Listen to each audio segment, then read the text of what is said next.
Mga ka-mindset, so nandito ako sa may pantalan ng Ticao Island sa Monreal, Masbate. So ang pagkakalam ko kasi mga ka-mindset, isang beses lang ang may biyahe dito, yung parang, hindi ko alam kung Roro ba ang tawag dito, or basta di siya kalakihang bangka.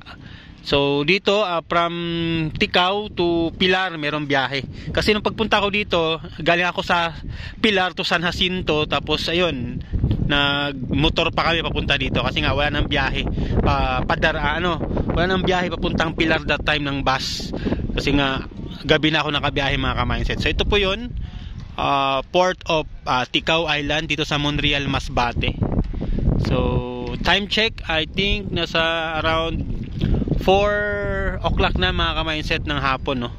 So dito ngayon, so hindi ko alam kung kailan ko to may post. So kayo nang bahala sa oras. So ang ganda mga ka-mindset, no, magmuni-muni. Ang ganda dito mag-refresh ng utak. Napakatahimik ng lugar.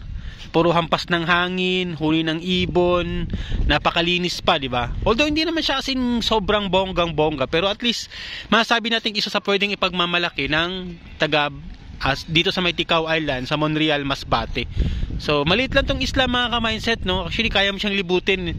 Hindi ko pagkakalam kung may motor ka, kaya libutin to isang araw, no? Yung isla lang correct me if I'm wrong. Hindi naman din ako talaga taga rito. Pero sabi ng misis ko kaya daw libutin, I don't know. Kasi nga nagbumotor-motor lang kami dito. So meron pa ito sa may Jacinto.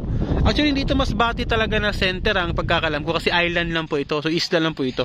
Meron talagang Masbate City na which is hindi ko pa napupuntahan mga ka-mindset. Diba? So sana mapuntahan ko soon in the future. Sana mapuntahan ko rin yung Masbate City na yon.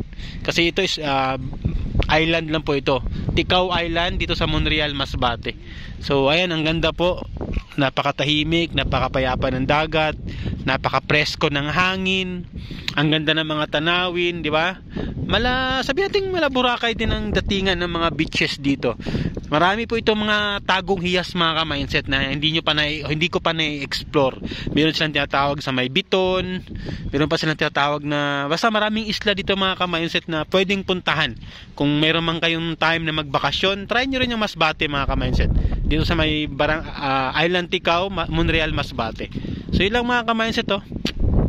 So dito ako ngayon kasi medyo mainit kasi nga brand out po. So ito lang yung medyo napapansin ko sa lugar na to mga ka-mindset, no, madalas yung brand out.